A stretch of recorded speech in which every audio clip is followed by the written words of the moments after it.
O desafio das operações consiste no jogo onde o objetivo é trabalhar, como o próprio nome está dizendo, as operações.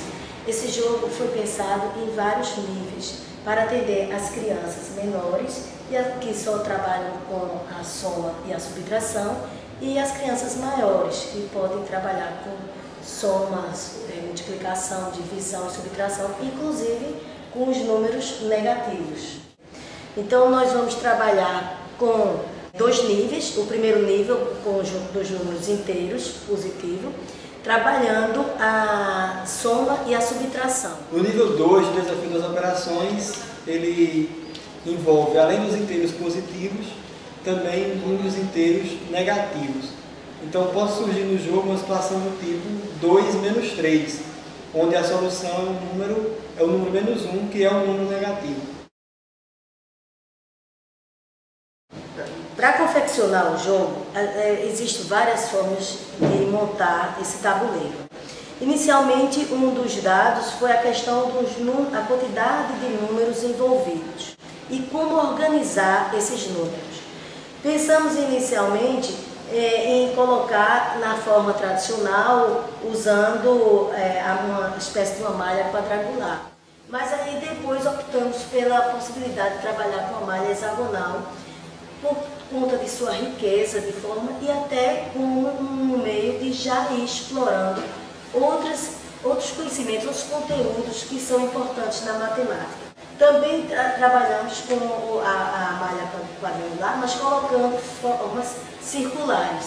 E aí, para confeccionar esse tabuleiro, optamos por trabalhar com material emborrachado ou com isopor, aproveitando de recipientes para carne, frutas que a gente tem em casa, papelão para confeccionar as diversas malhas desse tabuleiro. E os sinais das operações fizemos com plástico de tampa de leite, ou mesmo aproveitando as sobras do isopor ou de emborrachado.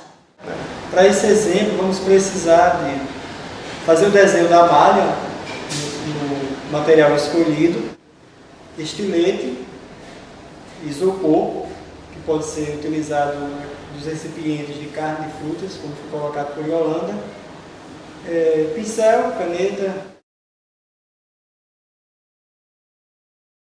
O jogo consiste no seguinte: tem um conjunto de números dispostos na parte superior do tabuleiro, em que vão incidir as operações, e abaixo desses números os resultados das operações.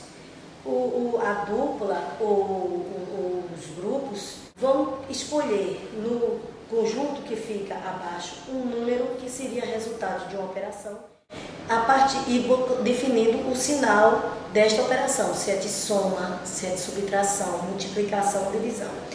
O oponente tem que identificar no conjunto superior quais são os dois números envolvidos naquela operação que dão aquele resultado. Caso ele encontre, ele vai ganhar um ponto. Caso contrário, os adversários ganham. Se acontecer do adversário ter formulado a questão erradamente, pensar que eram outros números, e então o professor entra como mediador e vai então dizer quem é que estava certo. Se quem fez o desafio estava errado, então o opositor ganha a pontuação.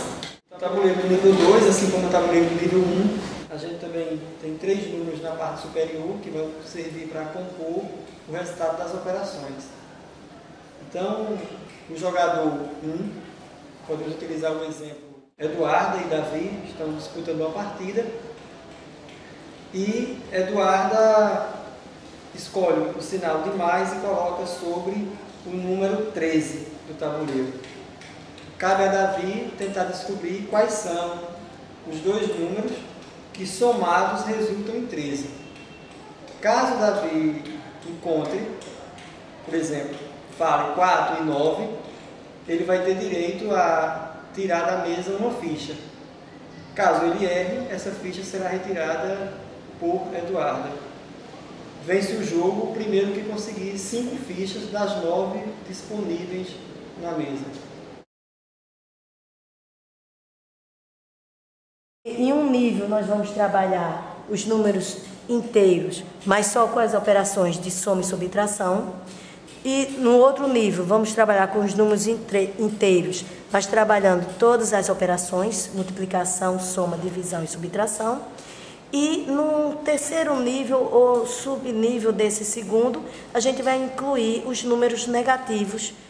Os tabuleiros do nível, vamos dizer, 1 e 2 vão se diferenciar na quantidade de números no conjunto em que vai incidir as operações. Nesse aqui, onde o senhor vai se trabalhar com a soma e a subtração, tem que se ter no conjunto dos números que vai incidir a operação 4 números, para poder ter um número maior de resultados. Enquanto que no nível 2, só vamos precisar de 3, porque combinando esses 3, a gente vai ter 12 possibilidades. Só que só aparece 9, porque às vezes algumas dessas possibilidades se repetem.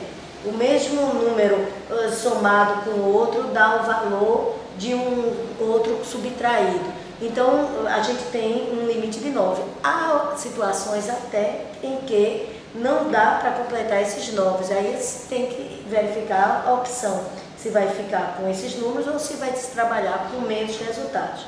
Isso aí não inviabiliza o jogo, apenas é uma questão de escolha.